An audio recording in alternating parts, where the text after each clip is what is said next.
Elon Musk says 2026 is the year of the singularity. AI models are improving faster than experts predicted, robotics is leaving the lab and entering factories, and automation is collapsing costs across entire industries. So this begs the question, if the singularity is really upon us, what does this mean for money? And more importantly, what does it mean for Bitcoin? Today, we're going to explore a perspective very few people are talking about: how AI-driven abundance, collapsing costs, and energy constraints could be accelerating Bitcoin's rise from speculative asset to global monetary foundation. Welcome to No Second Best, the show where conviction meets reality and reality points straight to Bitcoin. I'm your host, Hurley. Now let's get into it.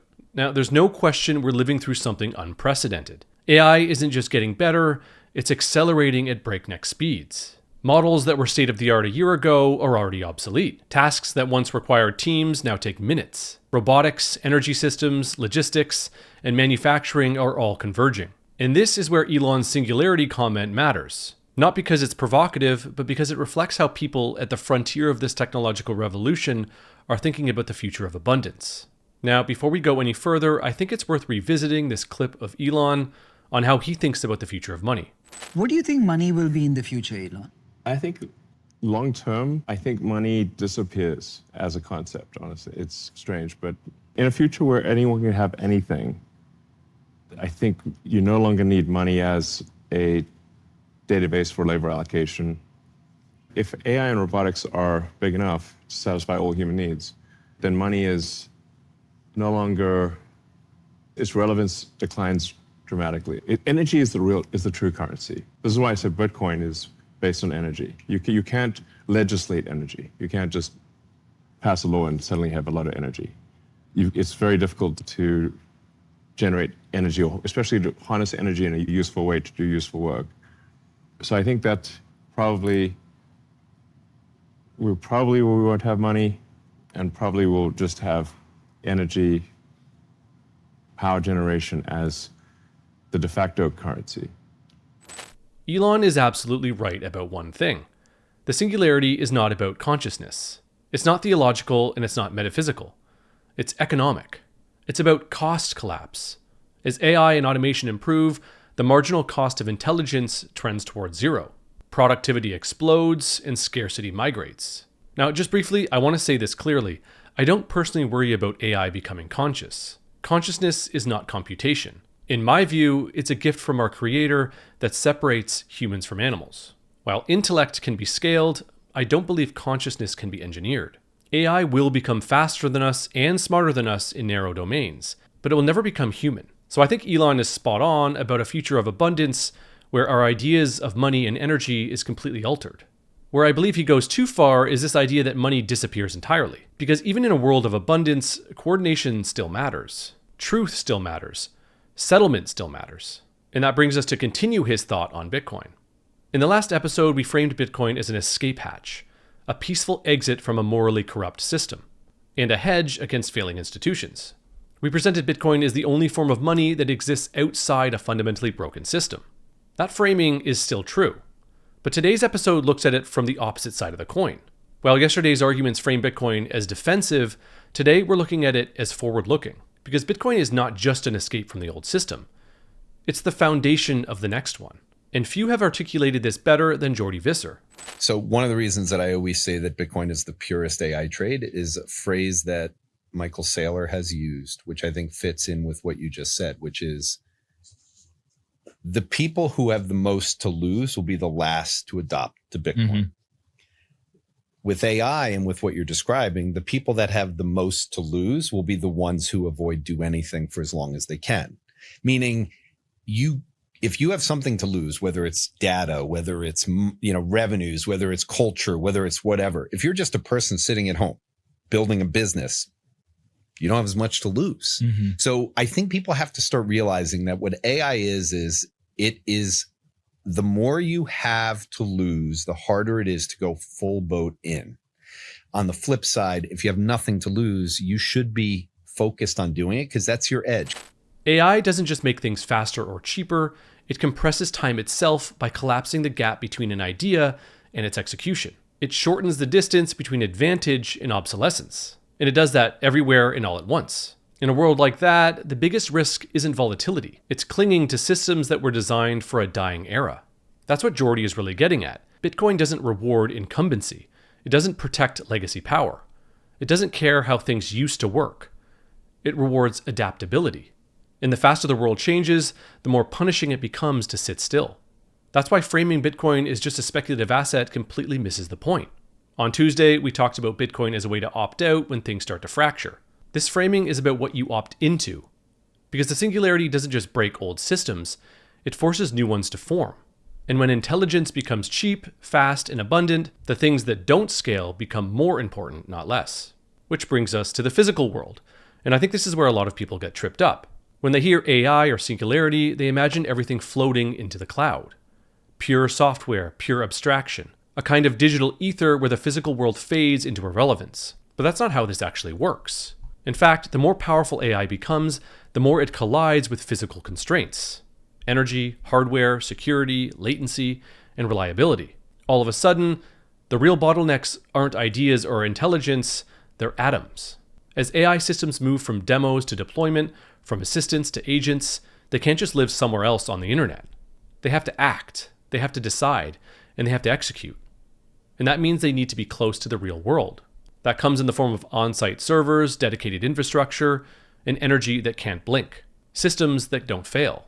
That's what Jordy Visser is pointing to when he talks about AI leaving the cloud and entering the physical world. If I was going to pick one thing that I feel very, very certain of relative to Agita and where people are, it's the physical upgrade that is coming this year. So we talk about digital workers. Digital workers to me are physical. And I'll give you a little explanation why. And this is in kind of my outlook piece, which is everyone has to start to understand the difference between what they use on their phone with an LLM and if a company starts to have AI agents. AI agents can't be in the cloud. They have to be on site. There has to be the infrastructure necessary. So when we go back to the dot-com bubble conversation, that was building out the bandwidth necessary for what eventually came with mobile. Like we couldn't do what we do on our phones now without having the dot-com bubble. That's why you say, was it worth it? Of course it was worth it because we needed the bandwidth. We just overinvested in the companies that would go through it through the VC world. Now we're at a different point, which is if a big company like Morgan Stanley, where I used to work, wants to have agents and digital workers, they're worried about having it go to the cloud because that's less secure. So they want to have it on site. Well, to have it on site, you're going backwards from the cloud. The cloud was a big investment over the course of the last decade. Well, now if we need to have servers and we need to have routers and we need to have security and everything on site to deal with the agents working 24 hours to where we don't have to worry as much about cyber, all of that stuff becomes on premise. The edge is going to be a theme going forward. And the edge is about physical things. So for me, when the PMIs are going higher, historically, altcoins have outperformed. The ecosystem of crypto has done better. So I expect this year to be a typical year based on the history of crypto, which is Bitcoin will do exceptionally well. The beta names will do better this year. And the reason is because the PMIs will go higher and money supply and all the things that people have kind of thought about will continue to go. But I do want to make one point on the money supply because I hear this a lot. Think about the velocity again. I really do believe that people are underestimating this Caitlin Long theme of once we start getting AI agents making decisions and money flowing in a faster pace, the investors of the world are going to start focusing more on the crypto side. And I just believe you're going to have a lot of new investors focus on the space as a 10-bagger space again. And that doesn't exist right now. And I think once you get people in that, which maybe takes another 6 months, I think that'll be a theme for next year as well. What he's really saying there isn't subtle, but it's critical. The Singularity doesn't erase physical reality, it reasserts it. We've spent the last decade abstracting almost everything. Financial assets became lines in a database. Work became digital. Money became increasingly detached from anything tangible. AI reverses part of that trend, not by making us less digital, but by forcing digital systems to once again respect physical limits. Energy, infrastructure, and security all matter again. And that's where Bitcoin quietly sits. Even though Bitcoin is digital and intangible, it's not virtual in the sense of a made-up video game currency. It's rooted and grounded in the laws of physics through energy. Bitcoin isn't a claim on future promises. It isn't a financial abstraction layered on top of leverage and trust. It's grounded and it's bounded by energy, and it settles finally. It doesn't need permission to exist or to operate. Which brings us to the deeper implications here. If AI is about abundance, then the real question becomes, what will anchor value in a world where everything else gets cheaper? This is where Jeff Booth's work is so useful and why we keep coming back to it. The natural state of technological progress is deflation. It always has been. When productivity rises faster than money supply can be constrained, prices should fall. And the only reason they don't is because the monetary system fights that outcome. Bitcoin doesn't fight it. Bitcoin lets it happen. And Jeff captures this better than almost anyone when he talks about Bitcoin imposing reality on abundance. So when you connect that concept to Bitcoin, and then you say, do you have this open, decentralized, secure protocol bounded by energy that can't be cheated? Then it will impose the concept that I just said. And that means relative to that concept, all governments will get smaller over time.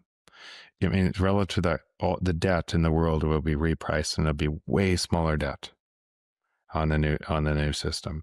It means your house price is falling and will fall forever. It falls back to its utility value, where you raise your family in a house, right?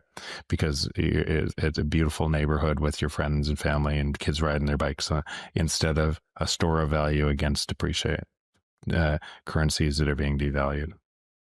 It means a whole bunch of other things from the new system that's imposing that. But you have to stay. You have to stay in the new system. You say, is the natural state of the free market deflation? Yes or no? Yes. Should we be seeing exponential deflation or exponential productivity gains, which would drive exponential deflation? Yes or no? Yes. If you had a decentralized, secure protocol bounded by energy that couldn't be cheated, it would be pricing that exactly what I just described perfectly. Now, this is the crux of the entire thesis. AI doesn't make Bitcoin obsolete. It makes everything else look fragile. In a world of infinite intelligence, the scarce things change. Scarcity moves away from information and toward truth, energy, settlement, and finality. Bitcoin doesn't compete with AI, it complements it. AI accelerates production. Bitcoin anchors value. AI collapses costs. Bitcoin enforces discipline. And this is where the singularity starts to look less like a threat and more like an accelerant. Not just for technology, but for monetary convergence. Because once you see this clearly, something else snaps into focus. Bitcoin wins in both outcomes. If you're pessimistic and believe systems are failing, currencies are dying, and trust is breaking down, which it is, Bitcoin wins because it exists completely outside and independent of that system. But if you're optimistic, if you believe AI and robotics will usher in a new era of abundance and productivity that reshapes civilization, Bitcoin wins there too. Because abundance doesn't eliminate the need for money. It increases the need for good and honest money. And this is why the singularity doesn't delay hyper-Bitcoinization, it pulls it forward. And this is also why how you engage with Bitcoin matters so much. For people thinking long-term, not as traders, but builders, allocators, and stewards of capital, this isn't about chasing narratives. It's about positioning responsibly for where the world is headed. And that's why we started Swan Private. Swan isn't here for hype cycles or short-term speculation. At Swan, we help individuals, families, and businesses build thoughtful long-term Bitcoin positions with proper custody, inheritance planning, and risk management built in. In a world accelerating this fast, having a clear strategy and the proper support matters. If that sounds like something you want to explore, visit swan.com/no-second-best and set up a call with a member of the Swan Private team today. Now, before we close this out, there's one concern that always comes up in conversations like this, and it's worth addressing here, and that's quantum computing. You'll hear people say things like quantum will break Bitcoin, quantum makes cryptography obsolete, and unfortunately, this FUD is causing many investors to sit on the sidelines out of fear. Here's the grounded reality. Quantum computing is not a Bitcoin-specific risk. It's a digital civilization risk. If and when quantum reaches a point where it meaningfully threatens cryptography, it won't just be Bitcoin developers paying attention. You'll see the military, governments, banks, payment networks, intelligence agencies, all racing to upgrade their systems. The point is, Bitcoin exists inside the same technological timeline as everything else. When quantum does become a credible threat, the world won't wake up one morning surprised. The signals will be obvious. The incentives will be aligned. And Bitcoin developers will have the same opportunity to harden the protocol as every other system does. In fact, they already are. There are incredibly talented engineers working on quantum-resistant cryptography today, long before it's required. It's also important to separate two things that often get lumped together. Lost coins with exposed public keys are not the same thing as actively secured Bitcoin held in proper self-custody with proper address management. Hold your own keys, secure them properly, and don't reuse addresses. And for everyone already doing that today, the risk profile is very different than the headlines would suggest. So quantum is not a reason to dismiss Bitcoin. If anything, it's another reminder that Bitcoin is software and software can adapt. This also helps explain why the old gold versus Bitcoin debate starts to look almost quaint in an AI-driven world. Gold made sense in an industrial era. It was scarce, it was hard to extract, it couldn't be printed. But gold doesn't scale into a digital future. It can't settle instantly. It can't be audited globally in real time. It can't move at the speed of software. It can't integrate with programmable systems. And this is why comparing Bitcoin to gold increasingly misses the point. Bitcoin isn't digital gold. It's digital monetary infrastructure. And as Adam Livingston recently laid out on X, Bitcoin beats gold across virtually every dimension that matters in a world shaped by software, networks, and automation. Verification, settlement, finality, portability, custody, transparency, energy accountability. Gold belongs in a world where trust moves slowly and settlement took weeks. Bitcoin belongs to a world where intelligence moves at machine speed. If AI is going to reshape civilization, then money must be able to keep up. Gold can't, and Bitcoin can. When everything becomes easier to copy, easier to produce, and easier to fake, the things that remain scarce become more valuable, not less. Truth, energy, final settlement, Bitcoin sits at the intersection of all three. So if 2026 really is the year of the singularity, as Elon Musk says, then the takeaway isn't that Bitcoin becomes obsolete. It's that Bitcoin becomes inevitable. Not as a speculative asset, not as a trade, not even as digital gold, but as the monetary foundation of a world moving faster than anything we've ever seen. The singularity doesn't weaken Bitcoin. It enforces it.